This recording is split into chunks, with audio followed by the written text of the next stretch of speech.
ஸ்ரீமதே ராமானுஜன். இப்ப கேள்வி என்னன்னா, நம்ம அபாவத்தை அறியறோம் இல்லையா? அபாவத்தை எப்படி அறியறோம்? அபாவத்தை அறியும் பொழுது என்ன பிரமாணம்? நம்ம 4 பிரமாணங்கள் பார்த்தோம். பிரத்யக்ஷம் சுவாமி. பிரத்யக்ஷம் தான் அபாவத்தை அறியறதுக்கு பிரமாணம். பிரத்யக்ஷம்னா இப்போதைக்கு சிம்பிளா கண் அப்படின்றது மட்டும் வச்சுக்கோ. எல்லாமே ஐம்புலங்களும் பிரத்யக்ஷம் தான். எல்லா இந்திரியங்களும் மனசும் கூட நம்ம சட்டுன்னு புரிஞ்சுக்கிறது. இப்போ கண்ணு நினைச்சு கண்ணை கொண்டுதான் என்ன தெரிஞ்சுக்கிறோம்? நம்ம உடமின்மை அபாவத்தை தெரிஞ்சுக்கிறோம். பிரத்யக்ஷம்னாலே என்ன வேணும்? பிரத்யக்ஷம் எப்படி ஏற்படும்ன்றதை பார்த்தோம். பிரத்யக்ஷ ஞானம் எப்படி ஏற்படும்ன்றது பார்த்தோம். இந்த பொருளுக்கும் இந்திரியத்துக்கும் சயோகம் இருக்கணும் சுவாமி. அந்த பொருளுக்கும் இந்திரியத்துக்கும் சயோகம்னு இல்ல, சன்னிகர்ஷம். அந்த சன்னிகர்ஷம் ஆகும்னா நம்ம குடத்தை அறியும் பொழுது என்ன சன்னிகர்ஷம் இருக்குன்னா சயோகம் தான். அந்த சன்னிகர்ஷம்னா சம்பந்தம், தொடர்பு. குடத்தை பார்க்கும் பொழுது நமக்கு அந்த சயோகம்ன்றது சன்னிகர்ஷமாக இருக்கு. அதனுடைய ரூபம், நிறத்தை அறியும் பொழுது என்ன சன்னிகர்ஷம்? கண்ணுக்கும் அந்த அர்த்தத்துக்கும் விஷயம் ரூபம், நிறம்ன்றத விஷயம். என்ன சன்னிகர்ஷம் அப்போ? சமவாயம். வெறும் சமவாயம் மட்டும் கிடையாது, சயோகம், அதுக்கப்புறம் சமவாயம். சயோகம் கண்ணுக்கும் அந்த பானைக்கும். இந்த பானையில சமவாய சம்பந்தத்தோட அந்த ரூபம், நிறம் இருக்கு. ஆகையினால கண்ணுக்கும் இந்த நிறத்துக்கும் என்ன சம்பந்தம்? சயோகம், சமவாயம் ரெண்டும் சேர்ந்து சம்பந்தமாக இருக்கு. இது வரைக்கும் எல்லாருக்கும் புரிஞ்சுதா? சன்னிகர்ஷம் அப்படின்றது ரூபத்தை கிரகிக்கும் பொழுது என்ன சன்னிகர்ஷம்? சயோகம் கூட்டல் சமவாயம். யாருக்கு அந்த கேள்வி இருக்காதுன்னு நினைக்கிறாரு. சரி, இப்ப நம்ம கண்ணாலதான் நம்ம அபாவத்தை அறியறோம். குடம் இல்லை அப்படின்னு எப்போ சொல்ல முடியும்? கண்ணை திறந்துதான் சொல்ல முடியும் குடம் இல்லை அப்படின்னு. அப்போ கண்ணுக்கும் விஷயம் என்ன? இங்க எதை கிரகிக்கிறோம்? எந்த பதார்த்தத்தை கிரகிக்கிறோம்? 7 பதார்த்தங்களை எதை பத்தி இப்போ நம்ம அறிவு ஏற்பட்டிருக்கு நமக்கு? குடமில்லை அப்படின்னு ஒருத்தர் சொல்றாருன்னா என்ன தெரிஞ்சுன்னு சொல்றார்? அபாவத்தை பத்தி சொல்ற. அப்ப அபாவத்தை தெரிஞ்சுன்னு சொல்றார். அப்ப அபாவத்தை எப்படி கிரகிச்சிருக்கார்? கண்ணால கிரகிச்சிருக்கார். அபாவம் அப்படின்ற விஷயத்துக்கு இப்போ கண்ணோட ஒரு தொடர்பு சொல்லி ஆகணும். இதுதான் நம்ம போன வகுப்புல கடைசியில பார்த்தோம். என்ன தொடர்பு? அபாவத்துக்கும் கண்ணுக்கும் என்ன தொடர்பு? கோபாலன் சாமி. அந்த இடத்துக்கும் இந்த குடமின்மைக்கும் தொடர்பு. மேடையில குடம்னாக்கா அந்த இடத்துல குடமின்மை அதோட தொடர்பு. கரெக்ட். அந்த இடத்துக்கும் இந்த தரை, இந்த இடத்துக்கும் குடமின்மைக்கும் தொடர்பு இருக்கு. என்ன தொடர்பு இருந்தது?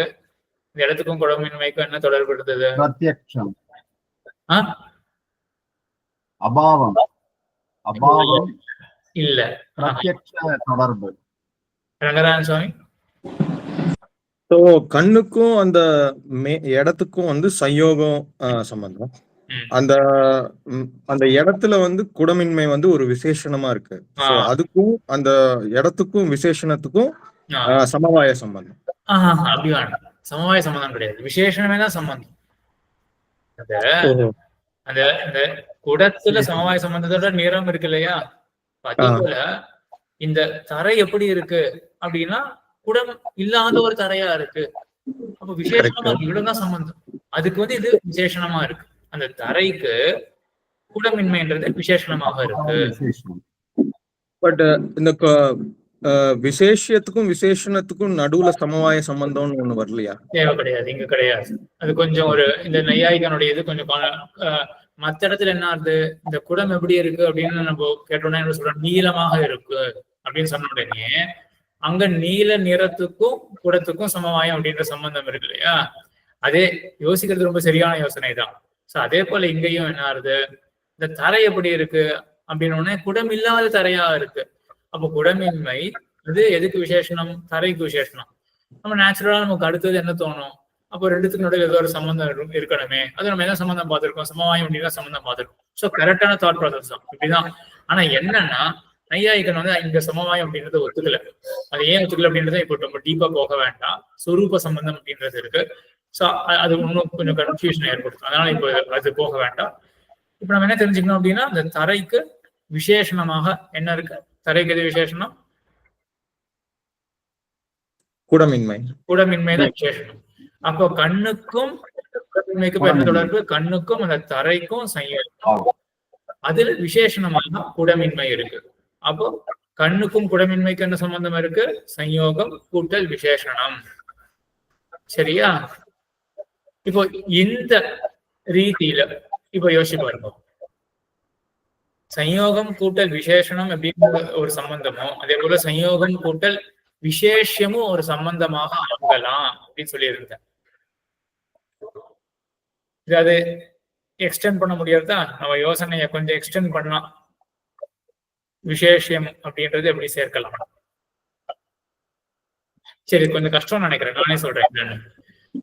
விசேஷம்ன்றது கொஞ்சம் அடியேன் க்ஷமிக்கணும். அடியேன் விசேஷம் விசேஷம் அப்படின்றது கொஞ்சம் நல்லா சொன்னா கொஞ்சம் புரிஞ்சுக்கிறதுக்கு நல்லா இருக்கு. சரி, கரெக்ட். அதனால அது வந்து இப்போ கொஞ்சம் கஷ்டமான கான்செப்ட், நானே சொல்லிடுறேன் என்ன நான் எதிர்பார்க்கிறேன்.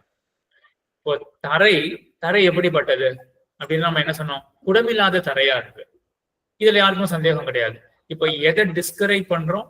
தரையை டிஸ்கிரைப் பண்றோம். தரை எப்படிப்பட்டது? குடமில்லாத தரையா இருக்கு. இங்க விசேஷனம் வந்து குடமின்மை. எதை டிஸ்கிரைப் பண்றது? அது தரைய. சோ தரைன்றது விசேஷம். சரியா? மற்றொரு விதமா சொல்றேன்னு,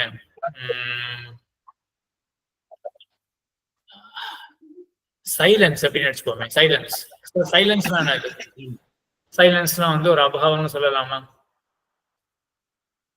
சப்தத்தோட அபாவம் சொல்லலாம். சப்தத்தினுடைய அபாவம். சைலன்ஸ் அப்படின்னா சப்தத்தினுடைய அபாவம். இப்படி வச்சுக்கோமே. இந்த அங்கத்துல இருக்கக்கூடிய சைலன்ஸ் ரொம்ப ஒரு பின் ட்ராப் சைலன்ஸ். இந்த அங்கத்துல இருக்கக்கூடிய சைலன்ஸ், சரியா? இந்த சத்திரத்துல இருக்கக்கூடிய சைலன்ஸ், இந்த சத்திரத்துல இருக்கக்கூடிய சைலன்ஸ் அப்படின்னு இப்ப 2 ஸ்டேட்மெண்ட்ஸ் இருக்கு. இந்த அங்கத்துல இருக்கக்கூடிய சைலன்ஸ், அங்கம் சரிதானே? அங்கம்ன்றது வந்து நான் மேடை மாதிரி டிராமா எல்லாம் போடுறேன் இல்லையா, நாட்டியம், அதுக்கு அங்கம் தான் பேருன்னு நினைக்கிறேன். இந்த அங்கத்தில் இருக்கக்கூடிய சைலன்ஸ் ரங்கமா? அரங்கம் சொல்லலாம். அரங்கம் சொல்லலாம். அரங்கம். இந்த அரங்கத்தில் இருக்கக்கூடிய சைலன்ஸ், இந்த சத்திரத்தில் இருக்கக்கூடிய சைலன்ஸ்.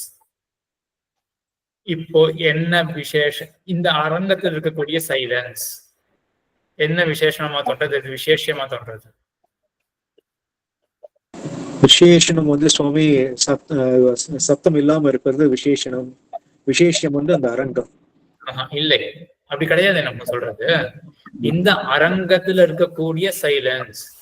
இந்த சைலன்ஸ் வந்து பயங்கரமா இருக்கு, பின் ட்ராப்பா இருக்கு. இந்த சைலன்ஸ் அந்த சத்திரத்துலயும் சைலண்டா தான் இருந்தது. ஆனா அந்த சத்திரத்துல இருந்த சைலன்ஸை காட்டிலும் இந்த சைலன்ஸ் இன்னும் பின் ட்ராப்பா இருக்கு.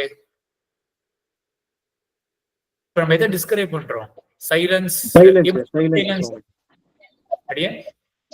டிஸ்கிரைப் பண்றோம்.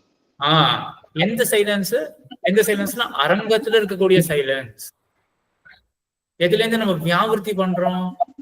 சத்திரத்துல இருக்கக்கூடிய சைலன்ஸ். அப்ப சைலன்ஸ் என்ன சைலன்ஸ் அப்படின்னா சத்திரத்தில் இருக்கும் சைலன்ஸ், அரங்கத்தில் இருக்கக்கூடிய சைலன்ஸ். இப்ப நம்ம சைலன்ஸ் என்னன்னு பார்த்தோம்? சப்த அபாவம்னு பார்த்தோம் இல்லையா? அப்போ அபாவமே இந்த இடத்துல எப்படிப்பட்டதாக இருக்கு? விசேஷமாக இருக்கு. கொஞ்சம் இது ஆழமானது, ஆனா மனசுல வாங்கிடும்.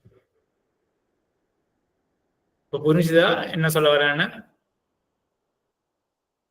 அபாவம்ன்றது வந்து இங்க விசேஷமாக இருக்கு. ஏன்னா சைலன்ஸ்ன்றது ஒரு விதமான அபாவம் இல்லையா? சோ எங்க இருக்கக்கூடிய அபாவம்? அரங்கத்தில் இருக்கக்கூடிய அபாவம், சத்திரத்தில் இருக்கக்கூடிய அபாவம். அப்போ ஒரு ரெஃபரன்ஸ் வேணுமா? என்ன ரெஃபரன்ஸ்? ஹாலு சத்திரம் அப்படின்னு 2 ரெஃபரன்ஸ் இருந்தாதான் பின் ட்ராப் சைலன்ஸ் அது விசேஷமா ஆக முடியுமா? அது நான் புரிஞ்சுக்கிறதுக்காக சொன்னேன். இந்த உதாரணத்துல இது வந்து this is more pin drop than that அப்படின்றதுக்காக ஒரு ரெஃபரன்ஸ் வேணும். அது கரெக்ட் தான். ஆனா என்னுடைய தாத்பரியம் அதுல இல்லை. அந்த சத்திரத்துல இருக்கக்கூடிய சைலன்ஸ், அது ஐசோலேட்டடாவே எடுத்துக்கோங்க அந்த ஸ்டேட்மெண்ட். சத்திரத்துல இருக்கும் சைலன்ஸ், இந்த வாக்கியத்துல எது நம்ம வந்து விசேஷமா எடுத்துக்கலாம், விசேஷமா எடுத்துக்கலாம். நீளமான குடம் அப்படின்றதுல யாருக்குமே சந்தேகம் இருக்காது. எது டிஸ்கிரிப்டர், இது வந்து என்ன விசேஷம் எது அப்படின்றதுல யாருக்குமே சந்தேகம் இருக்காது. குடம் எப்படி இருக்கு? நீளமான குடமாக இருக்கு. அதே மாதிரி சத்திரத்தில் இருக்கும் சைலன்ஸ் அப்படின்னும் பொழுது என்ன தோணும் நமக்கு அப்படின்னா, இது இந்த சைலன்ஸ் எங்க இருக்கக்கூடியது? இது சத்திரத்தில் இருக்கக்கூடியது அப்படின்னு. சத்திரம் வந்து விசேஷணமாகவும், அந்த சப்தாபாவம் அது வந்து விசேஷமாகவும் இருக்கும். சரியா? இப்போ இதே போல வேற ஏதாவது நீங்களே யோசிச்சு சொல்லுங்களேன். சைலன்ஸ் ஒரு விதமான அபாவம், குடமின்மையை வச்சுட்டே சொல்லலாமா? சோ எங்கேயாவது நமக்கு வந்து இந்த அபாவமே வந்து நமக்கு விசேஷமாக இருக்கும். இங்க இருக்க வாயுல ரூப அபாவம் சொல்லலாமா சுவாமி? சொல்லாமே. இப்ப பாப்போமே. இப்ப வாயில இருக்கக்கூடிய ரூபாபாவம் இப்படி பாப்போமே. சரி, இப்ப ரூபாபாவம், ரூபமின்மை. எங்க இருக்கக்கூடிய ரூபமின்மை? வாயில இருக்கக்கூடிய ரூபமின்மை. காலத்துக்கு ரூபம் கிடையாது. அதே போல பரமாத்மா, ஜீவாத்மா இவைகளுக்கு ரூபம் கிடையாது. இப்ப பரமாத்மாவில் இருக்கக்கூடிய ரூபமின்மை, ஜீவாத்மாவிடத்தில் இருக்கக்கூடிய ரூபமின்மை. இப்ப இதெல்லாம் என்ன ஆகுது? எங்க இருக்கக்கூடிய ரூபமின்மை அப்படின்னும் பொழுது அதை டிஸ்கிரைப் பண்றதுக்கு என்ன வருது அப்படின்னா, பரமாத்மா, ஜீவாத்மா வரார்கள். அதே போல காலம், வாயு. இப்போ வாயுல இருக்கக்கூடிய ரூபமின்மை அப்படின்னு சொல்லும் பொழுது வாயு வந்து விசேஷணமாக இருக்கு. எங்க இருக்கக்கூடிய ரூபமின்மையின் பொழுதுதான் நம்ம வாயு வந்து டிஸ்கிரைப் பண்றதுக்காக கொண்டு வரோம். சரியா? அப்போ இந்த இடத்துல என்ன ஆகுதுன்னா, அபாவமானது விசேஷமாக ஆகுது. இந்த விசேஷணமும் குணமும் வேற வேற இல்லையா? ஆமா, அதாவது குணம் அப்படின்னா கண்டிப்பா விசேஷணமாக இருந்தே ஆகணும். இப்படி வச்சுப்போம். சோ எதெல்லாம் குணமோ அது கண்டிப்பா விசேஷணம் தான். ஆனா விசேஷணமா இருந்தா அது கண்டிப்பா குணமா இருக்கணும் அப்படின்னு அவசியம் கிடையாது. நம்ம பார்த்தா இப்போ சரி, ஒரு உதாரணம் வச்சு பார்ப்போம். தண்டி புருஷா, ஒரு புருஷன் இருக்கான், அவன் தடியை பிடிச்சுட்டு இருக்கான். சரி, அந்த புருஷன் எப்படின்னு டிஸ்கிரைப் பண்றதுக்கு அந்த தடி பயன்படுறதா? தண்டமானது பயன்படுறது. தண்டம் குணம் கிடையாது, அது ஒரு திரவியம் தான். அதனால விசேஷமா இருக்கணும் அப்படின்னா உடனே குணமா இருக்கணும் அப்படின்னு அவசியம் கிடையாது. சரி, இப்ப நம்மளோட இதுக்கு வருவோமே. அப்ப சஞ்யோகம் கூட்டல் விசேஷம் அப்படின்ற சம்பந்தம் இருக்கணும். எப்படிப்பட்ட ஒரு அபாவத்தை கிரகிக்கும் பொழுது சஞ்யோகம் கூட்டல் விசேஷம்ன்றது சம்பந்தம்? நம்ம வந்து இந்த சத்திரத்தில் இருக்கக்கூடிய சைலன்ஸ் அப்படின்னு டிஸ்கிரைப் பண்றோம் இல்லையா? அப்ப நம்ம என்ன பண்றோம்? நம்ம காதுக்கும் அந்த சத்திரத்துக்கும் ஒரு தொடர்பு இருக்கு. சரி, சத்திரம் சொன்னா அந்த ஆகாசம் சமமாய் அது கொஞ்சம் கஷ்டமாயிடும், அதை விட்டுட்டோம். இப்ப நம்ம அந்த குடமின்மையை எடுத்துக்கோமே. இந்த தரையில குடம் இல்லை அப்படின்னு சொல்றது இந்த அறையில் இருக்கக்கூடிய குடமின்மை. ஆக்சுவலா அவ்வளவு கிளியரா இருக்காது அந்த எக்ஸாம்பிள், இருந்தாலும் அந்த சம்பந்தத்தை புரியறதுக்காக இந்த அறையில் இருக்கக்கூடிய குடமின்மை. பக்கத்துல வந்து அங்கேயும் வந்து அந்த பாத்திரங்கள்லாம் இல்லை. ஆனா எப்படி வச்சுக்கோமே, சில இடத்த பார்த்த உடனே இது ரொம்ப வெறிச்சோடியா இருக்கு அப்படின்னு சொல்லுவோம் இல்லையா? வெறிச்சோடியா, அதான் சரியான சப்தமா? வெறிச்சோடி அப்படின்னு கேள்விப்படுறோம். அது என்ன கொச்சை எதோடைய ஸ்லாங்க தெரியல, மருவி வந்திருக்கு தெரியல. வெறிச்சொடின்னு அப்படின்ற கண்டிப்பா சப்தம் நம்ம எல்லாருமே கேள்விப்பட்டிருக்கோம். இப்போ வெறிச்சோடியா இருக்கு அப்படின்னு, அந்த வெறிச்சோடின்றது என்ன காட்டுறது? அது ஒரு விதமான ஒரு ஆப்சன்ஸ் தானே காட்டுறது. எதுவுமே எந்த பொருளுமே இல்லை அப்படின்ற ஒரு ஆப்சன்ஸ் காட்டுறது இல்லையா? ஆகையினால இந்த சிட்டி வந்து ரொம்ப வெறிச்சோடியா இருக்கு அப்படின்னு சொன்னா, இந்த சிட்டியில இருக்கக்கூடிய ஒரு வெறிச்சோடி தன்மை, இந்த நகரத்தில் இருக்கக்கூடிய ஒரு வெறிச்சோடி தன்மை அப்படின்னு சொல்லும் பொழுது நம்ம அந்த வெறிச்சோடி தன்மையில தான் நமக்கு வந்து தாத்பரியம் இருக்கு. அது எப்படிப்பட்டதுன்னா இந்த சிட்டியில இருக்கக்கூடியது. It is different from the வெறிச்சோடி தன்மை ஆஃப் அனதர் சிட்டி. சொல்றது புரியுறதா? ஸோ இந்த இடத்துல நம்ம வந்து விசேஷன்றதை கொஞ்சம் மாத்துறோம். அந்த அபாவத்தை நம்ம விசேஷமாக ஆக்குறோம். நான் சொன்ன கடைசி எக்ஸாம்பிள் இது கூட எனக்கு சரி ஒருவேளை ரொம்ப புரிய வைக்கிற எக்ஸாம்பிளா எனக்கு தோணல. இல்லாட்டி புரிஞ்சுதுன்னா இது அனுவாதம் பண்றதோ, இல்லாட்டி இந்த லைன்ல திங்க் பண்ணி இது போல ஏதாவது ஒரு எக்ஸாம்பிள். சுவாமி புரியல. ஏன் சுவாமி வெரிச்சுவலியான இருக்கிற சிட்டின்னு வச்சுக்கோங்களேன். அப்ப இந்த சிட்டிங்கிறது விசேஷமாகாதா? வெறிச்சோடியான சிட்டின்னு சொன்னா சிட்டி வந்து விசேஷமா ஆயிடும். இந்த நகரத்துல இருக்கக்கூடிய ஒரு வெறிச்சோடி தன்மை இதை நம்ம எங்கேயுமே பார்க்க முடியாது. இந்த நகரத்துல என்ன சொல்லுவாரு, there is no life in the city அந்த மாதிரி ஏதாவது சொல்லுவாரு. சரி சுவாமி, அந்த மாதிரி வச்சுக்கோங்க. அபாவத்தை விசேஷமா வைக்க சொல்றீங்களா? அப்ப இந்த நகரத்துல இருக்கக்கூடிய வெறிச்சோடி தன்மை இது அந்த நகரத்துல இருக்கிற வெறிச்சோடி தன்மையை காட்டிலும் இந்த நகரத்துல இருக்கக்கூடிய வெறிச்சோடி தன்மை ரொம்ப அதிகம் அப்படின்னு சொன்னா நம்ம இப்போ எதை டிஸ்கிரைப் பண்றோம்? அந்த நகரத்துல இருக்கக்கூடிய வெறிச்சோடி தன்மையை காட்டிலும் இந்த நகரத்தில் இருக்கக்கூடிய வெறிச்சோடி தன்மை அதிகம். அப்ப வெறிச்சோடி தன்மை வந்து விசேஷமாயிடும், நகரத்தில் இருக்கக்கூடிய நகரம் வந்து விசேஷமாயிடுறது இல்லையா? சரியா? இப்போ இதை எடுத்துக்கோமே. வெறிச்சோடி தன்மை அப்படின்றத நம்ம என்ன பார்க்கணும்? Options of people. சரியா? இந்த ஆப்சன்ஸ் ஆஃப் பீப்புள் வந்து நம்ம கண்ணால திறந்து பார்த்தது நம்ம தெரிஞ்சுக்க முடியும் இங்க ஜனங்களே இல்லை அப்படின்றது. அப்படியே ஏதாவது கேள்வி இருக்கா அனுகோபால் சாமி?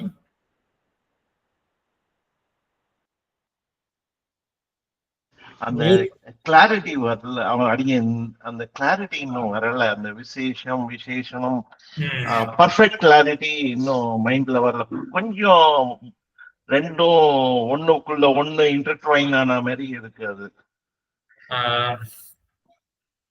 ஏன்னா ரெஃபரன்ஸ் வந்துட்டே இருக்கு, ரெண்டு பொருளுக்கு ரெண்டு சிட்டிக்கு இப்படி ரெஃபரன்ஸ் வந்துட்டே இருக்கிறதுனால கொஞ்சம் அது பேரலா ரெண்டும் ஒண்ணுக்கு ஒண்ணும் ஏதோ இன்டர்ட்வைன் ஆன மாதிரி இருக்கு அது. சரி, அப்போ ஐசோலேஷன் எடுத்துக்கோங்க. இந்த நகரத்துல இருக்கக்கூடிய வெறிச்சோடி தன்மை அப்படின்னு தனியா ஒரு ஸ்டேட்மெண்ட் மட்டும் எடுத்துக்கோம். இந்த நகரத்துல இருக்கக்கூடிய வெறிச்சோடி தன்மை. சோ இந்த சென்டென்ஸ்ல நம்ம முக்கியமா எதை பத்தி சொல்றோம்? தாற்பயம் எதை பத்தின? இந்த வெறிச்சோடி தன்மையில தான் நம்மளுடைய தாற்பயம் இருக்கு இல்லையா? அந்த வெறிச்சோடி தன்மையானது எப்படிப்பட்டது? இந்த நகரத்தில் இருக்கக்கூடிய வெறிச்சோடி தன்மை. இது கொஞ்சம் ஒரு இந்த ரெக்கார்டிங் 2-3 தடவை கேட்டுட்டு கொஞ்சம் யோசிச்சு பாருங்க. ஏன்னா சாஸ்திரன்றது வந்து சட்டுன்னு புரியாது. போற அந்த வேவ் லென்த் என்ன அப்படின்றது வந்து சட்டு புரியாது. சில இடத்துல நம்ம வந்து அந்த அபாவம் அதை வந்து நம்ம இதுவா ஆக்கிடுறோம், விசேஷமாக ஆக்கிடுறோம். வாட் இஸ் பீயிங் டிஸ்கிரைப்ட் அதுதான் வந்து விசேஷம். அதனுடைய டிஸ்கிரிப்ஷன் தான் வந்து விசேஷனம். அது வந்து நீங்க இந்த வெறிச்சொடி தன்மை இந்த எக்ஸாம்பிள்லாம் கொஞ்சம் ஆப்டா இருந்த மாதிரி இருக்கு. ஒண்ணு பண்ணலாம். இப்ப நீங்க 10 பேர் தானே இருக்கோம். ரகான சுவாமி இல்ல சுவாமி, இதுல வந்து அந்த இப்ப முதல்ல இந்த விசேஷணத்தை நம்ம முதல்ல கிரகிச்சுட்டு அதுக்கப்புறம் அதுல வந்து விசேஷத்தை கிரகிச்சுக்கிறோமா? நகரத்தில் இருக்கக்கூடிய வெறிச்சோடி தன்மை தான் விசேஷம், நகரம் வந்து விசேஷனம். சோ நம்ம இத கிரகிக்கும் போது முதல்ல வந்து விசேஷணத்தை கிரகிச்சுக்கிறோம், நகரத்தை கிரகிச்சுக்கிறோம், அதுல இருக்கிற வெறிச்சோடி தன்மையை கிரகிச்சுக்கிறோம். நெக்ஸ்ட் சோ ஃபர்ஸ்ட் வந்து சயோகம், அதே மாதிரி சயோகம் உருவாருது. செகண்ட் தான் எனக்கு புரியல, அது ரிவர்ஸ் இருக்கு. அதுல முன்னாடி வந்து விசேஷத்துல இருந்து விசேஷனம் போனோம், இப்ப வந்து விசேஷணத்துல இருந்து விசேஷம் போறோம். அவ்வளவுதான், கரெக்ட், அவ்வளவுதானே. முன்னாடி என்னாச்சு, நம்ம தரை கிட்ட போனோம். முதல்ல கண்ணுக்கும் தரைக்கும் கான்டாக்ட் இருந்தது. சோ தரைக்கு அந்த அபாவம் என்னவாக இருந்தது? விசேஷமாக இருந்தது இல்லையா? இப்ப நம்ம கண்ணுக்கும் நகரத்துக்கும் கான்டாக்ட் இருக்கு. அந்த நகரமானது இப்போ என்ன ஆகுது? அந்த நகரத்துக்கு அந்த வெறிச்சொடி தன்மையானது எப்படி இருக்கு? விசேஷமாக இருக்கு. இவ்வளவுதான். கண்ணுக்கும் அந்த இதுக்கும் கான்டாக்ட், அந்த திரவியத்துக்கும் கான்டாக்ட்.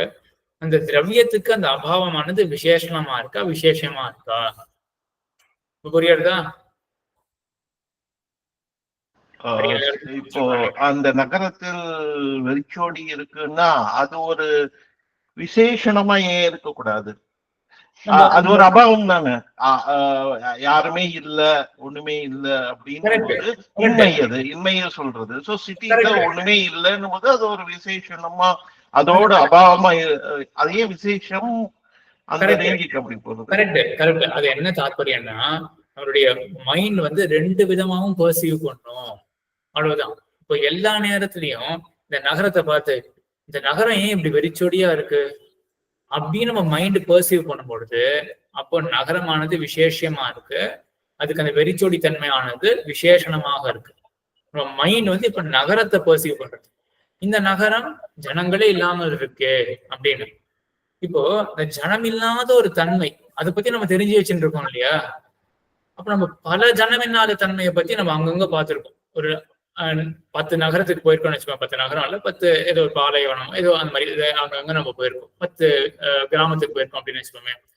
அங்கங்க நம்ம என்ன பண்ணிருக்கோம், அந்த ஜனமில்லாத தன்மை அப்படி பெர்சீவ் பண்ணிருக்கோம். தி ஆப்சன்ஸ் ஆஃப் பீப்புள் அது ஒரு தத்துவமா இல்லையா? தத்துவம் தானே, ஆப்சன்ஸ் ஆஃப் பீப்புள்ன்றது ஒரு தத்துவம் தானே. அந்த ஆப்சன்ஸ் ஆஃப் பீப்புள நம்ம என்ன பண்ணிருக்கோம், நம்ம அங்கங்க பெர்சீவ் பண்ணி வச்சிருக்கோம். இப்போ இங்கேயும் ஆப்சன்ஸ் ஆஃப் பீப்புள், அத இந்த நகரத்தில் இருக்கக்கூடிய இந்த ஆப்சன்ஸ் ஆஃப் பீப்புள் இருக்கு அப்படின்னு நம்ம இந்த ஆப்சன்ஸ் ஆஃப் பீப்புள்ல நோக்கமாக வச்சுட்டு, சரி இப்படி இன்னும் சிம்பிளா சொல்றேன், ஒரு ஸ்கேல் வேணுமா விசேஷணத்துக்கு? ஒரு ஸ்கேல், ஹை ஸ்கேல் இருந்தா விசேஷணம் ஆயிடும், லோ ஸ்கேல் இருந்தா வெறும் விசேஷமா ஆயிடும். இல்ல, இது ஸ்கேலே கிடையாது, இது வந்து ஒரு பைனரி தான். ஸ்கேலே கிடையாது, ஒரு பைனரி தான். விசேஷமா விசேஷமா அவ்வளவுதான். நம்ம நம்மளுடைய மைண்ட்ல எதை முக்கியமாக பெர்சீவ் பண்றோம். இப்போ இப்படி ஒரு உதாரணம் சொல்றேன், நீளமான குடம். ஸோ இந்த நீளமான குடம் அப்படின்ற இடத்துல நமக்கு வந்து என்ன தெரிஞ்சது, நீளமான குடம் அப்படின்ற இடத்துல குடம் தான் வந்து விசேஷம் அப்படின்றது யாருக்குமே சந்தேகம் கிடையாது. இப்ப நீளமான குடம் அப்படின்னு சொல்லும் பொழுது இந்த விசேஷமாக இருக்கக்கூடிய அந்த நீளம் அப்படின்ற நிறம் இருக்கு இல்லையா, அது வந்து ஒரு டிஃபரன்ஷியேட்டிங் ஃபேக்டர் அப்படின்னு தாராளமா கொள்ளலாம் இல்லையா? சோ நீளமான குடம் அப்படின்னு சொல்ல உடனே இதான் நம்ம ஜென்மாதிதி கிரகத்துல பார்த்திருக்கோம். வியாவர்த்தகம் விசேஷம் அப்படின்றத வந்து வியாவர்த்தகமாக இருக்கும், மற்றதை காட்டிலும் பிரிச்சு கொடுக்கும், மற்ற குடத்தை காட்டிலும் இதை பிரிச்சு கொடுக்கும். நீளமான அப்படின்றது பிரிச்சு கொடுக்கறது இல்லையா? ஆக விசேஷம் அப்படின்னாலே பிரிச்சு கொடுக்கிற தன்மை அது கொண்டதாக இருக்கு. இப்போ நம்ம இந்த கிராம எக்ஸாம்பிள் வருவோமே, நம்ம 10 கிராமங்கள், அங்க வந்து 10 விதமான ஜனமின்மையை பார்த்திருக்கோம். இந்த வெறிச்சொடி தன்மை அப்படின்றது ஜன அபாவம், ஜனங்களே கிடையாது, சரியா?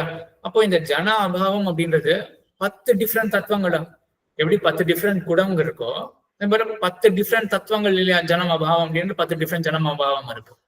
ஸோ இப்போ நம்ம என்ன ஜன அபாவத்தை ரெஃபர் பண்றோம்? இந்த லெஃப்ட் சைடு வந்தோம்னா நம்ம 10 குடத்தை பார்த்திருக்கோம். ஸோ என்ன குடத்தை நம்ம ரெஃபர் பண்றோம் அப்படின்னும் பொழுது நமக்கு எது ஹெல்ப் பண்றது? அந்த நீளம் அப்படின்ற குணம் ஹெல்ப் பண்றதா?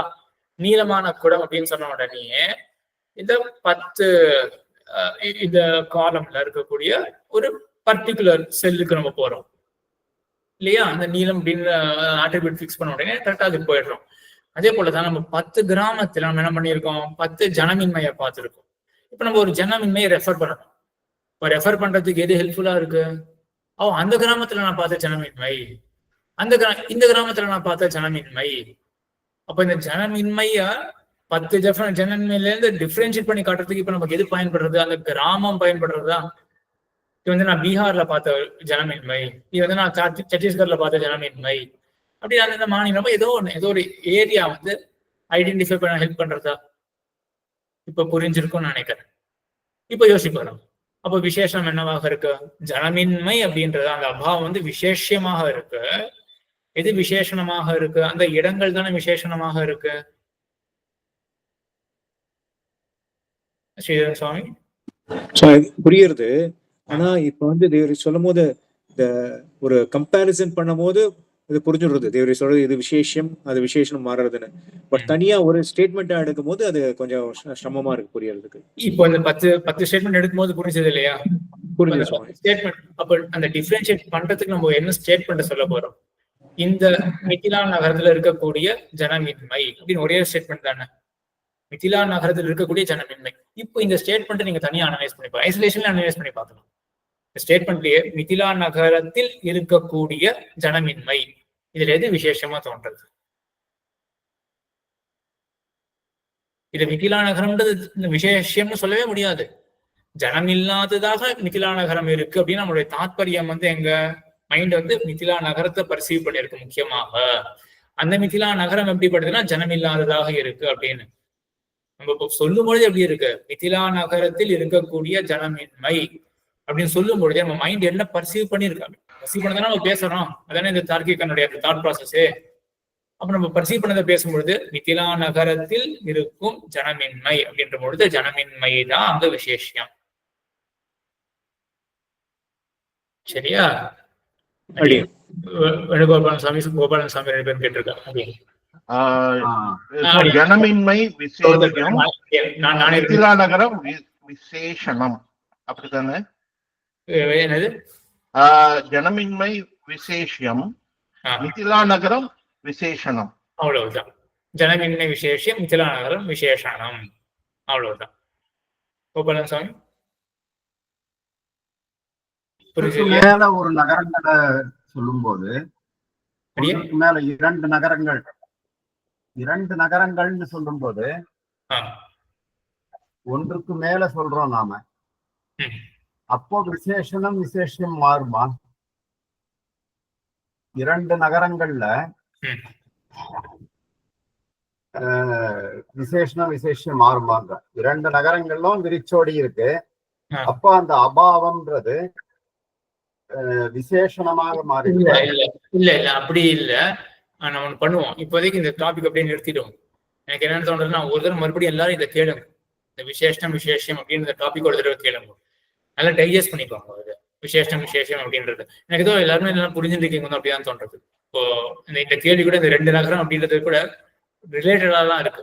ஆனா ஒரு மறுபடியும் இந்த வீடியோ கேட்டாச்சுன்னா நமக்கு இன்னும் அது ஒரு நல்ல டைஜஸ்ட் பண்ணிக்க முடியும். ஃபுல்லா விஷயத்தை டைஜஸ்ட் பண்ணிட்டு நம்ம மறுபடியும் இதை வந்து அடுத்த டிஸ்கஸ் பண்ணுவோம். ஏன்னா 1/2 மணி நேரம் ஆயிடுச்சு இப்போ. ஸோ இந்த விசேஷம் இது அப்புறம் வந்து இந்த காரணத்தை பத்தி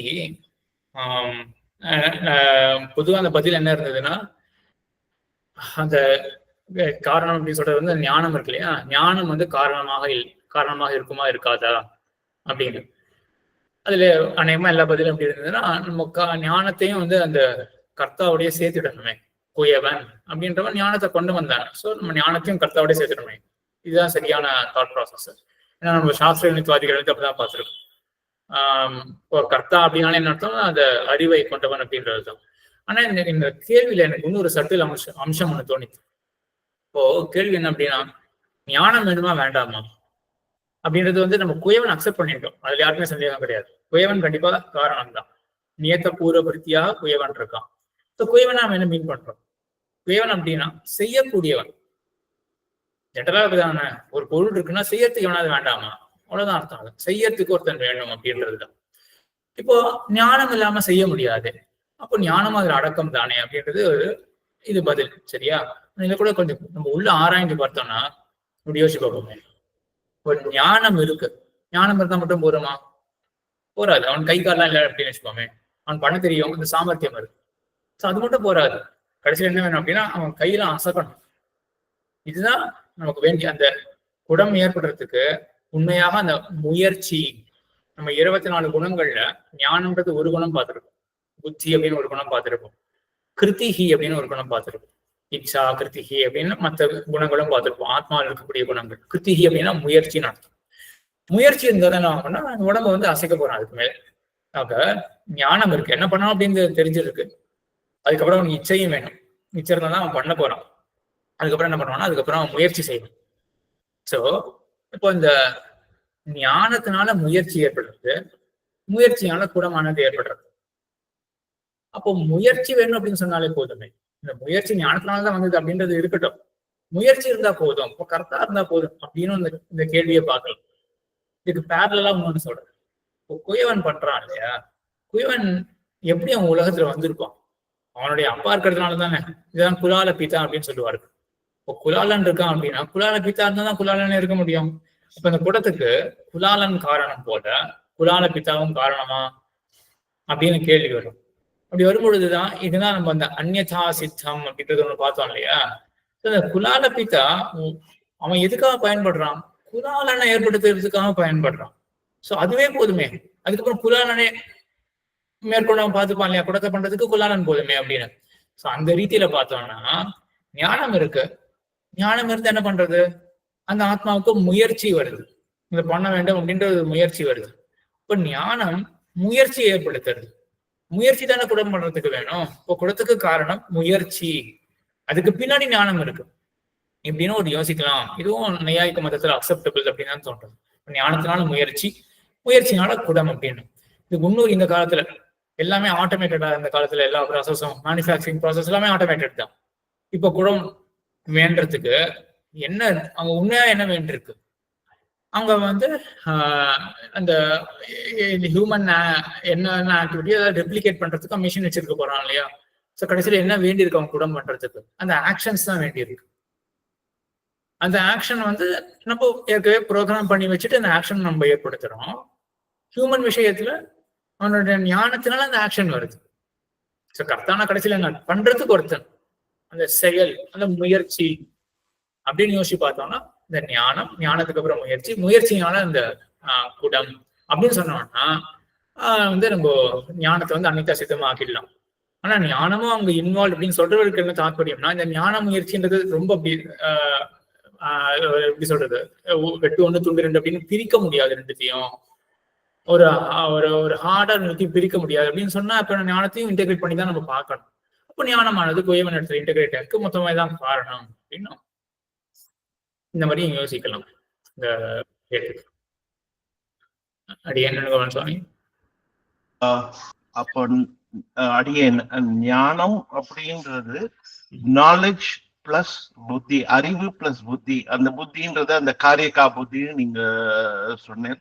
சோ அந்த ரேஞ்சில ரெண்டுத்தையும் எடுத்துக்கலாமா? ஞானம் ஹியர் பாட்டர்ஸ் கேஸ்ல வந்து அவனோட அறிவு, அதாவது நாலேஜ் ஆர் ஸ்கில், பிளஸ் அவனுக்கு செய்யணும்னு ஒரு ஆசை, அந்த கை ஆக்ஷன் அது பண்றதுக்கு வேண்டிய காரியக்கா புத்தி. இது ரெண்டும் சேர்ந்துதான் ஞானம்னு எடுத்துக்கலாமா?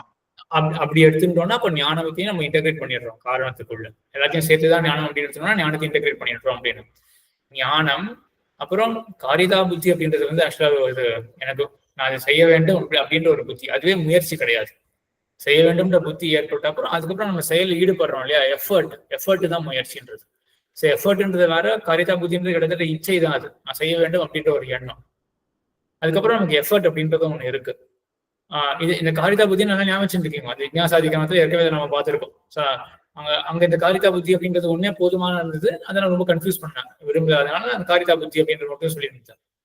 மேற்கொண்டு எஃபர்ட் அப்படின்னு ஒண்ணு இருக்கு, கிருத்திகி அப்படின்னு நம்ம இங்க ஒன்று பாக்குறோம் இல்லையா, ஆத்ம குணத்துல இந்த 24 குணங்கள்ல ஒண்ணு கிருத்திகி அப்படின்னு. அதனால நம்ம ரெண்டுத்தையும் பிரிச்சு பார்த்துட்டோம் அப்படின்னா அன்னிதா சித்தம் அப்படின்னு வச்சுக்கலாம். சேர்த்துதான் பார்க்கணும் அப்படின்றதுல ஞானத்தையும் மொத்த இன்டெகிரேட் பண்ணி மொத்தமான காரணம் அப்படின்னு சொல்லலாம். சரி, இது ரெண்டு இதோட போதும். நம்ம இன்னைக்கு அனுமானத்தை பத்தி பார்ப்போம். இப்போ அனுமானம் அப்படின்றது வந்து என்னது? அனுமானம்ன்றது ஞானமா? அனுமானம்ன்றது ஞானம் அப்படின்னு சொன்னா இது சரியான ஸ்டேட்மெண்டா? இது சரியான ஸ்டேட்மெண்ட். அனுமானம்ன்றது ஞானம், அது கருவி. கருவி, அது கருவி. அனுமிதின்றது ஞானம், சரியா? அனுமிதி அப்படின்றது ஞானம். அனுமிதி ஆகிற ஞானத்துக்கு கருவியாக இருக்கக்கூடியது அனுமானம் அப்படின்றது. நானே கொஞ்சம் இங்க அனுமானத்துக்கு காரணம் அப்படின்னு போட்டேன். சரி, அதை மாத்தி வச்சுக்கோங்க, காஸ் ஆஃப் அனுமித்தின்னு பண்ணி வச்சுக்கோங்களேன். ஏன்னா இந்த அனுமானம் அப்படின்றதே அது லிட்டு பிரத்தியம் வந்து பாவே லிட்டு அப்படின்னு சொன்னா அதே ஞானம் அப்படின்னு ஆக்குவா. அது ஜஸ்ட் ஒரு இதுவான தெரிஞ்சு வச்சுக்கோங்க. அனுமானம் அப்படின்ற சொல்லு இருக்கு இல்லையா, அந்த சொல்லு அனுமிதியையும் காட்டும் அப்படின்றத மட்டும் மனசுல வச்சுக்கோங்க. சரி, இப்ப அனுமிதினா என்ன? அனுமிதின்ற ஒரு ஞானம் இல்லையா? அனுமிதின்றது என்ன? மலையில் நெருப்பு இருக்கு, இது ஞானமா இல்லையா? புதுசா தெரிஞ்சுட்டு இருக்கோம் இல்லையா, மலையில் நெருப்பு இருக்கு அப்படின்றது தெரிஞ்சுட்டு இருக்கோம். நம்ம அந்த எரிமலை கூட நம்ம போய் பார்க்கலையே, உள்ள போய் பார்க்கலையே, வாழ்க்கைக்குள்ள போய் நம்ம பார்க்கல, அவன் நம்ம தெரிஞ்சு வச்சுட்டு இருக்கோமே. அப்ப இது சரியான அறிவு தான். இந்த அறிவுக்கு என்ன காரணம் அப்படின்றத நம்ம ஆராயப்போம். இதுக்கு என்ன காரணம் அப்படின்னா, அனுமதிக்கு காரணம் என்னன்னா பராமர்சம் அப்படின்ற ஒரு ஞானம் தான் காரணம். அனுமிதிக்கு பராமர்சம் அப்படின்றது காரணம். அது என்ன ஞானம்? பராமர்சம்ன்றது என்ன ஞானம் அப்படின்னா, நெருப்பை விட்டு பிரியாத புகை மலையில் உள்ளது. இதான் அந்த பராமர்சம் அப்படின்ற ஞானம். நம்ம அந்த எரிமலையை பார்க்கிறோம், அதனுடைய முகட்டுல வந்து புகை இருக்கு. நம்ம கண்ணுக்கு என்ன தெரிஞ்சிருக்கு? புகை, மலை மேல புகை இருக்கு அப்படின்றது தெரியாது. அந்த புகையானது எப்படிப்பட்டது? நெருப்பை விட்டு பிரியாது அப்படின்ற ஒரு தன்மை அந்த புகைக்கு இருக்கு அப்படின்றத நம்ம தெரிஞ்சு வச்சுட்டு இருக்கோம். அப்போ நெருப்பை விட்டு பிரியாத புகை மலையின் மேலே இருக்கு. இது கண்ணால பார்த்து தெரிஞ்சுட்டு இருக்கோமா? இதுல என்ன அம்சம் கண்ணால பார்த்திருக்கோம் அப்படின்னா புகை, மலை, இதெல்லாம் கண்ணுக்கு தெரியாது. புகையானது நெருப்பை விட்டு பிரியாது அப்படின்னா முன்னாடி வேற ஏதோ விதத்துல நம்ம கிரகிச்சு வச்சுட்டு இருக்கோம். எல்லாத்தையும் கம்பைன் பண்ணி நமக்கு எப்படின்னா ஒரு பராமர்சம் ஏற்படுறது. என்ன பராமர்சம்? நெருப்பை விட்டு பிரியாத புகையானது மலையின் மேலே இருக்கு அப்படின்னு தெரிஞ்ச உடனேயே அடுத்த க்ஷணம் நமக்கு வந்து மலையில நெருப்பு இருக்கு அப்படின்றதுதான் நமக்கு ஞானம் ஏற்படும். இவ்வளவு ஆராய்ச்சி வச்சிருக்கோம். நம்ம ஏன்னா நமக்கு யாரா இருந்தாலும், யார் ஒரு பாமரனா இருந்தா கூட புகைய பார்த்த உடனே உள்ள நெருப்பு இருக்கு அப்படின்னு எல்லாருக்கும் ஞானம் ஏற்படும். ஆனா ஏன் இந்த ஞானம் ஏற்படுறது அப்படின்னு அனலைஸ் பண்றதுதான் இந்த சாஸ்திரம். ஆக அங்க பராமர்சம் அப்படின்ற ஒண்ணு ஏற்பட்டிருக்கு, பராமர்சம் ஞானமானது. சரி, ரங்கநாத சுவாமி சுவாமி, இது அந்த பராமர்சம் வந்து முன்னாடி பிரத்யட்சமான ஞானம் வந்து மெமரியில இருக்கு, அந்த மாதிரி எடுத்துக்கணுமா? பிரத்யட்சம் மெமரியில இருக்க வேண்டாம். பிரத்யட்சம் வந்து புகைய பிரத்யட்சமா பாக்குறோம். மெமரியில என்ன இருக்குன்னா அடுத்த ஸ்டெப் வருது. பிரத்யட்சமா புகைய பாக்குறோம், மலையை பாக்குறோம். ஆனா என்ன கண்ணுக்கு தெரியாத ஒரு அம்சம் இங்க என்ன இருக்கு? இந்த பராமர்சத்துல கண்ணுக்கு தெரியாத ஒரு அம்சம், என்ன அம்சம் இருக்கு? பராமர்ச ஞானம், அந்த ஃபயர் வந்து கண்ணுக்கு தெரியாம இருக்கு. அது அடுத்தது, அனுமதியில நமக்கு அடுத்தது. அனுமதியில தான் நம்ம வந்து நெருப்பு பத்தியே பார்க்க போறோம். இந்த பராமர்சத்திலே ஒரு அம்சம், மறுபடியும் பராமர்சம் என்னன்னு சொல்றேன், நெருப்பை விட்டு பிரியாத அந்த குவாலிட்டி. அந்த அப்போ அந்த ஒரு தன்மை இருக்கு இல்லையா புகைக்கு, நெருப்பை விட்டு பிரியாத தன்மை அப்படின்னு. அது கண்ணால நம்ம ஒண்ணு பாக்கலையே. கண்ணால நம்ம வந்து புகையை பார்த்துருக்கோம், மலையை பாக்குறோம். அப்ப நம்ம வேற எதையோ கிரகிச்சு வச்சிருக்கோம். அது இப்ப நமக்கு ஞாபகம் வருது. என்ன தன்மை ஞாபகம் வருது? நெருப்பை விட்டு பிரியாத தன்மை புகையில இருக்கு அப்படின்றது நமக்கு ஞாபகம் வருது. அடுத்தது நம்ம அந்த இதை பத்தி பார்ப்போம். அதுதான் வந்து அந்த வெட்டு பிரியாத தன்மைன்றது என்ன அப்படின்னு அடுத்தது பார்ப்போம். ஸ்ரீரன் சுவாமி, இதுல ஏதாவது கேள்வி இருக்கா? இது பராமர்சம்ன்றது வந்து சமவாயம் சம்பந்தமா தான், அது ஏதோ ரிலேட்டடா இருக்குமா சுவாமி? சமவாய சம்பந்தத்தோட இருக்காங்க. அதெல்லாம் சமவாய சம்பந்தம் கொடுத்துருவாங்க. அடியேன் பராமர்சம்ன்றது அப்போ அனுமானத்துக்கு சப்செக்டா இருக்காது? அனுமானத்துக்கு அனுமானத்துக்கு சப்செட். அனுமானன்றது வந்து அனுமதி. கொஞ்சம் அனுமானன்றது நம்ம டோட்டல் நாலேஜ் நம்ம கிரகிச்சு வச்சுட்டு இருக்கிறது ஏற்கனவே. அதுல ஒன் டூல் இஸ் பராமர்சம் அப்படின்னு வச்சுக்கலாமா? என்ன டோட்டல் நாலேஜ்? அனுமானம்னு நம்ம நிறைய விஷயத்துல கிரகிச்சு வச்சிருப்போம், அனுமானம் பண்ணி வச்சிருப்போம். காத்து நம்ம மேல பட்டா எவ்வளவு படுறதோ அதுக்கு வேகம் என்ன அப்படின்ற ஒரு அனுமானம் இருக்கும்.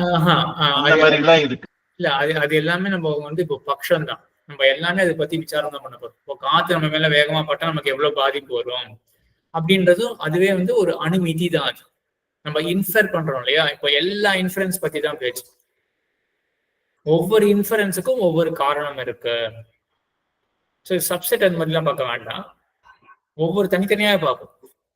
இப்போ நம்ம ஒரு நாள்லயே 1000 இன்ஃபரன்ஸ் பண்ணுவோம் இல்லையா? 1000 இன்ஃபரன்சஸ் பண்ணுவோம் ஒவ்வொரு நாள்லயும். ஸோ ஒவ்வொரு இன்ஃபரன்ஸுக்கும் இண்டிவிஜுவலா ஒவ்வொரு இன்ஃபரன்ஸுக்கும் என்ன தாட் ப்ராசஸ், ஏன் நம்ம why did we arrive at that inference? சரியா? இப்ப நம்ம என்ன இங்க இன்ஃபர் பண்றோம்? அனுமதி. இன்னொன்று டேர்ம்ஸ் எல்லாருமே கரெக்டா இருக்கும். டேர்ம்ஸ் என்ன அப்படின்னா அனுமதி அப்படின்றது அந்த ஃபைனல் நாலேஜ். அனுமதின்றது என்ன அறிவு? இங்க கடைசி நம்ம ஏற்படக்கூடிய அறிவு நமக்கு என்ன? இங்க அனுமதின்ற என்ன அறிவு? இந்த உதாரணத்துல பராமர்சமா சுவாமி? பராமர்சம் அனுமானமா? கடைசி நமக்கு ஏற்படக்கூடிய அனுமதி ஃபைனல் நாலேஜ் இங்க என்ன? மலையில் நெருப்பு இருக்கு புகை கிடையாது, மலையில் நெருப்பு இருக்கு. இதான் அனுமிதி.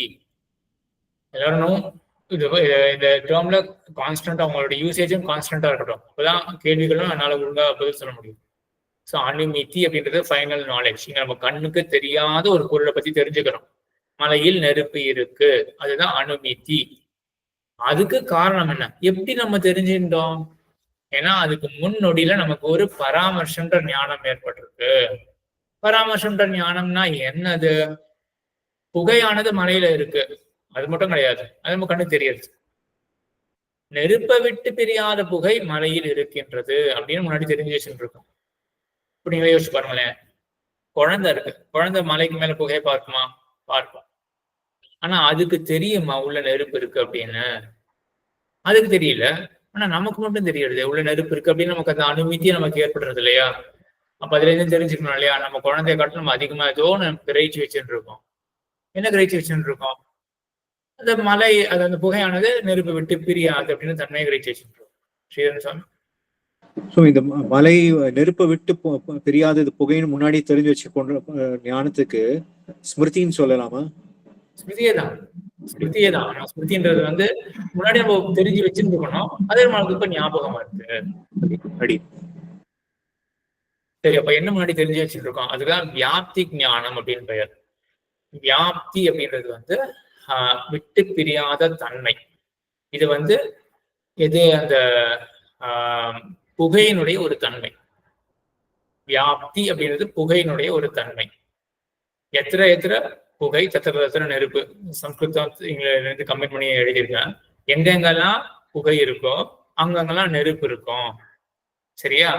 அப்படின்றது வந்து நம்ம சட்டுன்னு பார்த்தோம்னா நமக்கு இது வந்து நம்ம நெருப்பை பத்தி சொல்ற மாதிரி இருக்கும். இங்க தாத்பரியம் என்ன அப்படின்னா, புகையானது நெருப்பை விட்டு பிரியாது அப்படின்ற இடத்துல தாத்பரியம். இப்போ நெருப்பை விட்டு பிரியாத தன்மை அப்படின்றது புகையுடைய ப்ராப்பர்ட்டி அப்படின்றதெல்லாம் மனசுல வாங்கிட்டீங்களா? புகையில இருக்கக்கூடிய ஒரு தன்மை இது. இதுக்குதான் வியாப்தி அப்படின்னு பெயர்.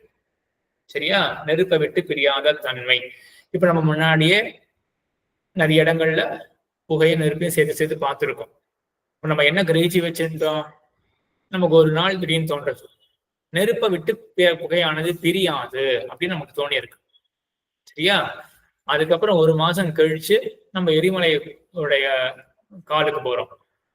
அதனுடைய மேல முகட்டுல நம்ம புகையை பார்க்கிறோம். இப்ப நமக்கு ஞாபகம் வருது. என்ன ஞாபகம் வருது? புகையானது நெருப்பை விட்டு பிரியாது. அப்படிப்பட்ட புகை மலையில இருக்கு அப்படின்னு, மலைக்கு மேல புகை இருக்குன்றது கணக்கு தெரியுது. புகையானது நெருப்பை விட்டு பிரியாது முன்னாடி கிரகிச்சு வச்சுட்டு ஞாபகம் வருது. எல்லாத்தையும் கம்பைன் பண்ணி இப்ப பராமர்சம் நமக்கு ஏற்பட்டிருக்கு இல்லையா? அடுத்த நொடியே நமக்கு என்ன? அனுமதி ஏற்படுது. என்ன அனுமதி? அனுமதினா என்னது? இப்போ இங்க நம்மளோட எக்ஸாம்பிள் என்ன நாலேஜ் இங்க கடைசியில அனுமதி அப்படின்றது மலை நெருப்பை உடையதுன்றது. மலையில் நெருப்பு இருக்கு அப்படின்றது இங்க அனுமதி. சரி, அடுத்தது வியாப்தி. வியாப்தி என்பது புகையினுடைய தன்மை. இதுவெல்லாம் கிளியரா இருக்கும்னு நினைக்கிறேன். வியாப்தின்றது வந்து புகையுடைய தன்மை. இப்ப பராமர்சம் அப்படின்றது என்னன்னா, வியாபியம் பட்சத்தில் உள்ளது என்ற ஞானம். முன்னாடி சொன்னதுதான் நம்மளுடைய மறுபடியும் ரிப்பீட் பண்ணி வச்சிருக்கேன். ஒன்னும் மனசுல பதியணும் அப்படின்றதுக்காக. இப்போ வியாபியம் அப்படின்னா அந்த புகை தான் இங்க வியாபியமாக இருக்கு. புகைன்றதுதான் வியாபியமாக இருக்கு. எது வந்து விட்டு பிரியாமல் வியாபியத்தை எப்படி புரிஞ்சுக்கலாம்னா, சப்செட் சூப்பர் செட் தான். 10 இடத்துல புகை இருக்கு, 15 இடத்துல நெருப்பு இருக்கு. இதுதானே? எங்கெங்கெல்லாம் புகை இருக்கோ அங்கெல்லாம் கண்டிப்பா நெருப்பு இருக்கும். அப்படின்னா புகையானது சப்செட் இல்லையா? புகை இருக்கக்கூடிய இடமானது சப்செட்டா இருக்கும். இன்னும் சுலபமா வச்சுக்கலாமே, இப்படி வச்சுக்கலாம். எங்கெங்கெல்லாம் தமிழ்நாடு லா அப்ளை ஆகுமோ, எங்கெங்கெல்லாம் ஸ்டேட் லா அப்ளை ஆகுமோ அங்க ஃபெடரல் லாவும் அப்ளை ஆகும் அந்த ஜூரிஸ்டிக்ஷன்ல அப்படின்னு வச்சுக்கோங்க. அப்போ டிஎன் வந்து வியாபியம், இந்தியா வந்து வியாபகம் அப்படின்னு சொல்லிடலாம் இல்லையா? எங்கெங்கெல்லாம் இது இருக்குமோ அங்கெல்லாம் இது அப்ளை ஆகும் அப்படின்னு. ஆனா ரிவர்ஸ் சொல்ல முடியாது. எங்கெங்கெல்லாம் இந்தியன் லா அப்ளை ஆகுமோ அங்கெல்லாம் டிஎன் லா அப்ளை ஆகும்னு சொல்ல முடியாது. அதனால எங்கெங்கெல்லாம் இது இருக்கோ, எங்கெங்கெல்லாம் டிஎன் லா இருக்கோ அங்கெல்லாம் ஃபெடரல் லாவும் அப்ளை ஆகும், இந்தியன் லாவும் அப்ளை ஆகும் அப்படின்னு சொன்னாலே வந்து கண்டிப்பா அது வியாபகம். வியாபகமா இல்லாம போனா கூட அட்லீஸ்ட் இதோட சப்செட்டாக இருக்காது. அதோடைய பவுண்டரி வந்து greater than or equal to தான் இருக்குமே ஒழிய லெஸ் than திஸ் பவுண்டரியாக இருக்காது. அதனால புகை அப்படின்றது வந்து வியாபியமாக இருக்கு. அப்படிப்பட்ட வியாபியமானது மலையின் மேல இருக்கு அப்படின்னு உடனே நம்ம சட்டுன்னு அடுத்தது என்ன சொல்லுவோம் அப்படின்னா, அப்போ வியாபகமும் அங்க இருக்கு. இது ஓகேவா? அப்போ வியாபியம் ஒரு இடத்துல இருக்கு, ஒரு இடத்துல சப்செட் இருக்கு அப்படின்னு வச்சுக்கோங்க. அங்க கண்டிப்பா சூப்பர் செட் இருக்குமா இருக்காதா? ஆனா சூப்பர் செட் இருக்கிற இடத்துல சப்செட் இருக்கணும்னு அவசியம் கிடையாது.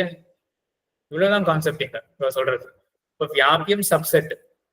இப்ப சப்செட் இருந்ததுன்னா கண்டிப்பா அங்க சூப்பர் செட் இருக்கணுமே, இதுதான் அனுமானம். சோ நம்ம சப்செட்டை அந்த புகையை பார்க்கிறோம், அது சப்செட்டுக்கு முன்னாடி தெரிஞ்சு வச்சுட்டோம், அதனால அங்க சூப்பர் செட் இருக்கு அப்படின்னு நம்ம இன்ஃபர் பண்றோம். அடுத்தது அதான் பராமர்சம். வியாபியம் பட்சத்தில் உள்ளது என்றதான் ஞானம். சரி, பட்சம்னா என்ன? பட்சம்னா நம்ம பார்க்கக்கூடிய உதாரணத்துல மலை இருக்கு இல்லையா, அதுதான் பட்சம்.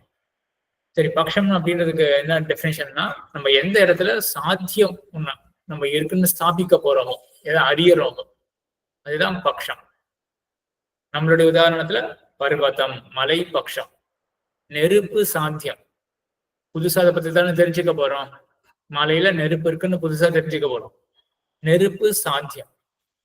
சரியா? பட்சம், மலை, நெருப்பானது சாத்தியம். அப்புறம் சரி, அனுமானத்தினுடைய கிரமம் என்ன?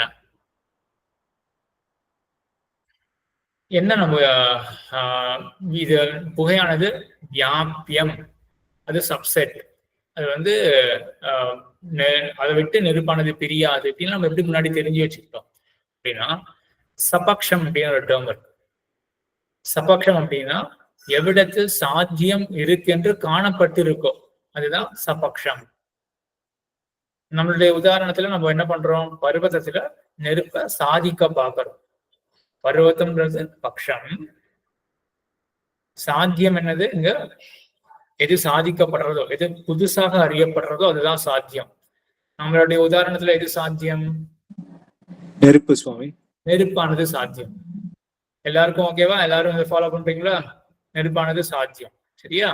இப்போ சபக்ஷம்னா என்னன்னா, எந்த இடத்துல நம்ம ஏற்கனவே நெருப்பை பார்த்துருக்கோமோ, சரியா, அதுதான் சபக்ஷம். இந்த மாதிரி சபக்ஷங்கள் பல இருக்கும். மடப்பள்ளியில நம்ம பார்த்துருக்கோம், புகை நெருப்புலாம் சேர்த்து பார்த்துருக்கோம் இல்லையா? அதே போல சத்வாலகான்னு ஒரு உதாரணம் அடிக்கடி சொல்லுவார் சாஸ்திரத்துல. அது என்ன உதாரணம், அந்த காலத்துல என்ன நடந்திருக்குன்னு தெரியல. நார்ச்சந்து. ஸோ நார்ச்சந்தில் ஒருவேளை புகை கூட்டிய பண்ணியிருப்பாள என்னன்னு சரியா தெரியல. அது ஒரு உதாரணமா சொல்லுவார். மடப்பள்ளி ஒரு உதாரணம். அதே போல சத்வாலகா, சாத்வாலகா, சாத்வாலகா, நார்ச்சந்தையும் ஒரு உதாரணமாக சொல்லுவார். ஆக இந்த இடத்துல நம்ம என்ன பார்த்திருக்கோம், நெருப்பை பார்த்திருக்கோம், கூட சேர்ந்து நம்ம புகையும் பார்த்திருக்கோம். சபக்ஷத்தில் புகையை கண்டு வியாப்தி ஞானம் ஏற்படுகிறது. சபக்ஷத்தில் நான் ஏகவச்சனம் பிரயோகம் பண்ணிட்டேன், அது பகுவச்சனாத்மா கூட வச்சு, அதாவது சீயிங் ஸ்மோக் இந்த சபக்ஷாஸ். இது வந்து இது ஒரு இடத்துல பார்த்தா போதுமா, ஒரு இடத்துல பார்த்தா போதுமான்னு எதை மீன் பண்றோம்னா என்ன பார்க்கணும், ஒரு இடத்துல நெருப்பையும் புகையும் ஒரு இடத்துல சேர்த்து பார்த்துருக்கோம், இது போதுமா? புகையானது நெருப்பை விட்டு பிரியாது அப்படின்னு தெரிஞ்சுக்கிறதுக்கு இது போதுமா? இல்லையே, இது போற மாதிரி தெரியலையே, ஒரு 10-15 இடத்துலயாவது பார்க்க வேண்டாமா அப்படின்னா, சரி 10-15 இடம் போதுமா அப்படின்னு கேள்வி வரும். 100 இடம் பார்க்க வேண்டாமா அப்படின்னு அடுத்தது. இதெல்லாம் ஒரு பெரிய விசாரம் இருக்கும். சரி, எங்க கடைசியில் நம்ம எப்போ கெயின் பண்றோம், என்ன கெயின் பண்ணணும்னா அந்த வியாப்தி ஞானத்தை கெயின் பண்ணணும். வியாப்தி ஞானம்னா என்னது?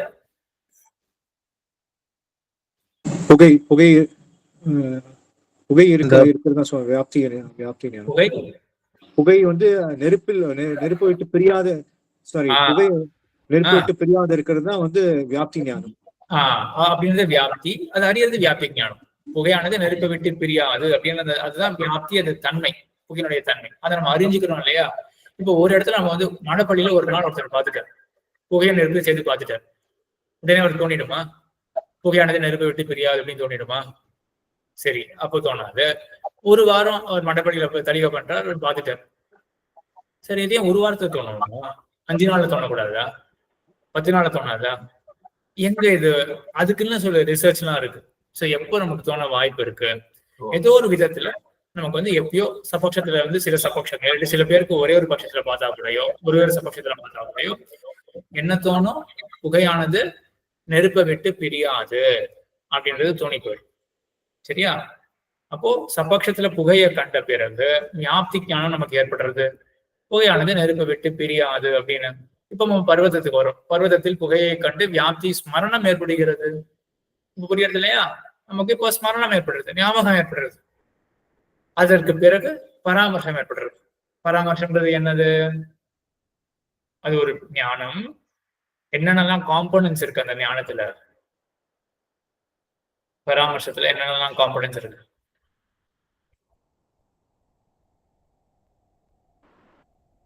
அடியன் பிரத்யக்ஷமும் வியாப்தி ஞானமும் சார். பிரத்யக்ஷம், வியாப்தி ஞானம்.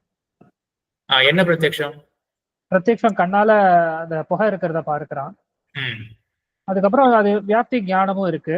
புகை நெருப்பு இருந்தாதான் புகை இருக்கும் அப்படிங்கிற அந்த ஞானமும் இருக்கு. அதனால அது ரெண்டும் சேர்ந்து ஆகையால ரெண்டுத்தையும் கம்பைன் பண்ணி நமக்கு வந்து மொத்தமா சேர்த்து பராமர்ச ஞானம். நெருப்பை விட்டு பிரியாத புகை இந்த மலையின் மேலே இருக்கு. சரியா? இதான் அந்த மொத்தமான அந்த பராமர்ச ஞானம். ஸ்ரீரன் இப்ப பராமர்சமும் வியாப்தி ஞானமும் ஒண்ணு. வியாப்தின்றது வந்து அது ஒரு காம்பனன்ட். அந்த பராமர்சத்தினுடைய வெறும் வியாப்தி ஞானத்தை நம்ம என்ன பண்ண போறோம்? புகையானது நெருப்பை விட்டு பிரியாது அப்படின்னு தான். அது தெரிஞ்சுட்டு இருக்கிறதுனால இப்போ புகை வந்து நெருப்பை விட்டு பிரியாது. ஆகையினால இந்த மரத்துல நெருப்பு இருக்கு அப்படின்னு சொல்ல முடியுமா? சம்மந்தம் இருக்காது இல்லையா? சோ மரத்துக்கு வந்து புகையை பார்த்தா தான் அப்ப ரிலேட் பண்ண முடியும். மலையில நம்ம ரிலேட் பண்றோம். மலையில வந்து அப்படிப்பட்ட புகையானது இருக்குன்றதுனால மலையில அதுக்குள்ள நெருப்பு இருக்கு அப்படின்னு நம்ம சொல்றோம். சரியா? சோ வியாப்தின்றது ஒரு காம்பனன்ட் பராமர்சத்துல. அதனால அப்போ பராமர்சத்துக்கு பிறகு என்ன காயத்ரி மாமி? இந்த பராமர்சத்துக்கு பக்ஷமும் ஒரு காம்பனன்ட் ஆகும். ஆமா, மலையும் காம்பனன்ட் தான். கரெக்ட். அப்போ எதெல்லாம் நம்ம அதனாலதான் நம்ம மலையில நெருப்பு இருக்கு அப்படின்னு நம்ம எப்படி சொல்ல முடியும்? முன்னாடி நம்ம மலையை பத்தியும் தெரிஞ்சு வச்சுட்டு இருக்கோம். மலையானது எப்படி இருக்கு அப்படின்னா நெருப்பை விட்டு பிரியாத புகை மலையின் மேலே இருக்கு. அதனாலதான் அடுத்த க்ஷணத்துல நம்ம மலையில நெருப்பு இருக்கு அப்படின்றது தெரியறது. நமக்கு வந்து மரத்துல விருட்சத்துல நெருப்பு இருக்கு அப்படின்னு நம்ம தோணலையே. ஏன்னா நம்ம விருட்சத்துக்கும் புகைக்கும் நம்ம சம்மந்தத்தை பார்க்கவே இல்லையே. எங்க இருந்து புகை வருதோ அந்த இடத்து அது வந்து பக்ஷமா நம்ம வந்து சொல்றோம். ஆமா, அதான் பக்ஷம். கரெக்ட். அதனால அந்த இடத்துல நெருப்பு இருக்கு அப்படின்னு நம்ம கடைசியில நம்ம தெரிஞ்சுக்கணும். ஆகையனால இப்ப என்ன ஆகுது அப்படின்னா, இப்போ பராமர்சம், அனுமானம், அனுமிதி ரெண்டு டேர்ம்ஸ் பார்த்தோம் இல்லையா? அனுமிதினா அந்த ஃபைனல் நாலேஜ். என்ன நாலேஜ்? அது மலையில நெருப்பு இருக்கு, அதுதான் அனுமதி. அதுக்கு என்ன காரணமோ அதான அனுமானம் அப்படின்னு பார்த்தோம். அதனுடைய கருவிதான். எதிரில குடம் இருக்கு அப்படின்னா அந்த பிரத்யக்ஷ நாலேஜுக்கு என்ன கருவி அப்படின்னு பார்த்தோம்? கண்ணுதான் அப்படின்னு பார்த்தோம் இல்லையா? அப்ப அதுதான் அந்த நாலேஜை ஏற்படுத்துறது. இப்ப நமக்கு என்ன நாலேஜ், எந்த கருவியானது மலையில நெருப்பு இருக்கு அப்படின்ற நாலேஜை ஏற்படுத்தி இருக்கு? இதுல அது ஒரு ஆச்சரியம். ஒரு நாலேஜே இன்னொரு நாலேஜை ஏற்படுத்தி இருக்கு. பிரத்யக்ஷத்துல என்ன இருக்கு? நம்மளுடைய கண்ணானது ஒரு நாலேஜ் ஏற்படுத்தி இருக்கு. இங்க ஒரு நாலேஜே இன்னொரு நாலேஜ் ஏற்படுத்தி இருக்கு. கடைசியில ஏற்படுற நாலேஜ் என்ன? மலையில நெருப்பு இருக்கு அப்படின்ற அறிவு.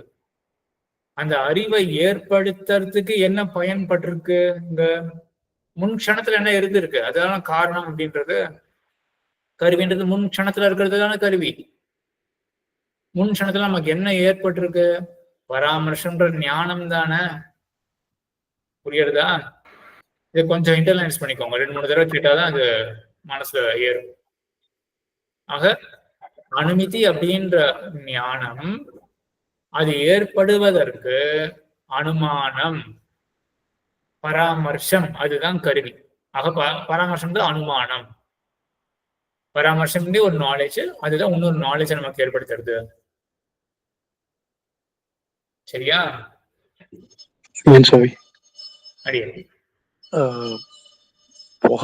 புகையோட இருப்பு பத்தி ஒண்ணும் சொல்லலையே. இருக்குன்றது கிராண்டடுக்கு எடுத்துட்டோம்.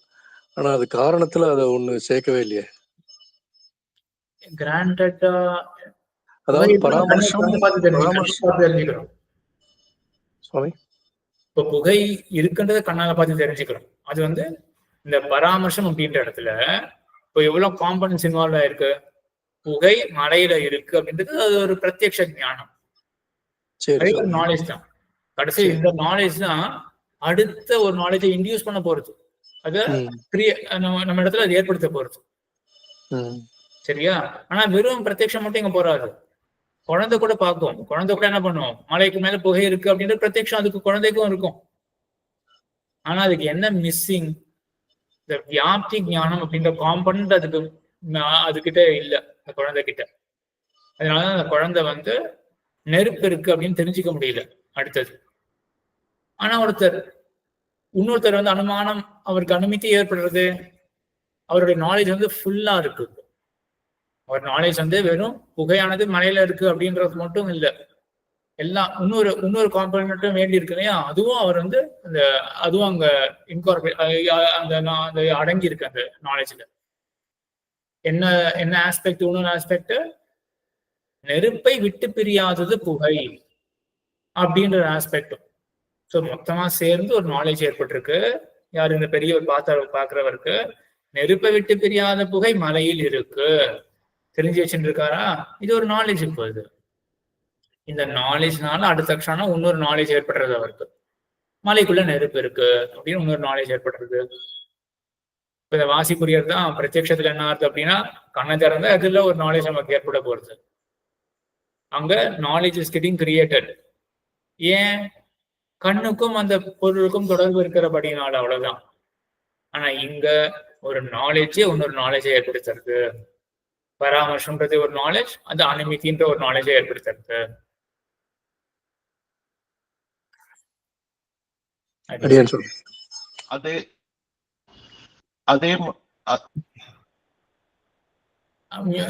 மியூட் ஆயிருக்கீங்க. பராமர்சம்ன்ற நாலேஜுக்கு வியாப்தி என்ற நாலேஜ் இருந்தாதான் வரும் அப்படியும் எடுத்துக்கலாம். தாராளமா கொள்ளலாம். முன்னாடியே வியாப்தியை தெரிஞ்சிருந்தாதான் அப்பதான் பராமர்சம்ன்ற நாலேஜே வரும். அதுதான் இந்த ப்ராசஸ்.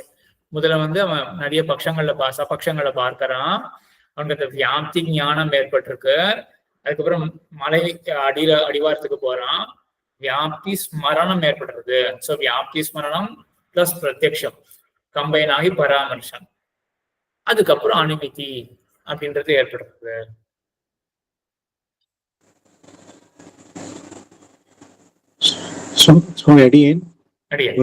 ஒரு கிளாரிபிகேஷன் சுவாமி. இப்ப வியாப்தி ஞானம்ன்றது இந்த இடத்துல வந்து புகை இருக்கிறது, புகை நெருப்பை விட்டு பிரியாதுன்னு, அதான் வியாப்தி இல்லையா? வியாப்தி. ஆக வியாப்தி அப்படின்னாலே அது வந்து புகையினுடைய ப்ராப்பர்ட்டி அப்படின்றத மனசுல வச்சுக்கணும். என்ன ப்ராப்பர்ட்டி, என்ன தன்மை அப்படின்னா நெருப்பை விட்டு பிரியாத தன்மை, அதான் வியாப்தி.